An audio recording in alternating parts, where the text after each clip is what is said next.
What kind of relationship is she having? What kind of conversation is this extraordinary woman having? I invite you to just call her in.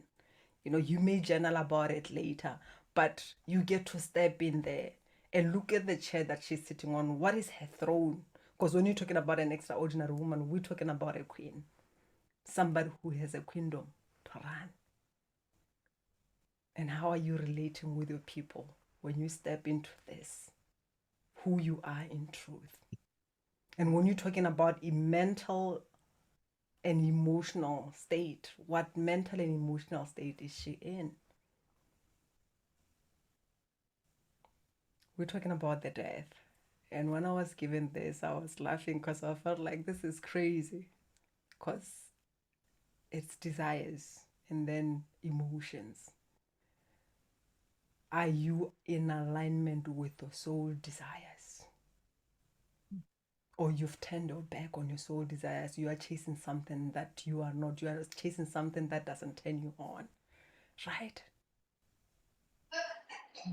And then you step into the emotions. Emotions are the evidence of life. When we are done here, it's the memories that we have created.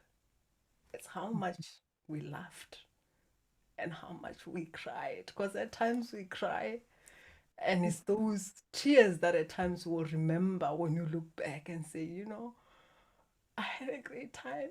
We cried together, And as we're talking about emotions and crying together and being ourselves and celebrating each other, because for me, that's what a queen does. But a queen is still a queen even when the queen is still in the shadow, especially when you talk about the patriarchal domination. The queen that is in the shadow is the one that follows what patriarchy has conditioned us to be. We are still queens, but we're in the shadows. We fight for men. We pull each other down. And that's the part that we often do not want to embrace. But there is power that comes with us having a look at this aspect of ourselves and say, you are still a queen. And invite this queen that is operating in the shadow, the queen that has turned her back on her desires, to the light. That's the only way that we can transmute our shadows, but not from judgment, hatred, pushing this aspect away. Because when we do that, we're going to project it into other queens. And when we're talking about an extraordinary woman, she's in alignment with her highest truth. She's in alignment with her highest consciousness. She's in alignment with her highest potential. And when we're talking about alignment, at times it takes disconnecting from other people, from other environment, releasing things that maybe you have identified with. That is a commitment that a queen, an extraordinary woman takes.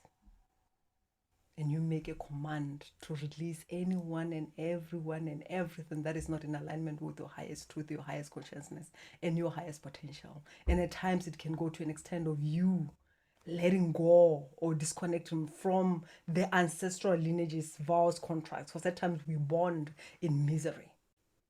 This is why we pass on this inherited misery and pain. We stay in suffering to bond together. And an extraordinary woman is willing to say, I'm open to being called crazy. I'm open to not being part of, not fitting in, because I'm not willing to abandon who I am in truth. I cannot stand the pain of losing myself for me to belong to a family. Yeah. And then trust in the divine, the God being that you are. And that's the heaven or the hell that you create. That's death. And we are afraid of it. And the death is the death of the ego.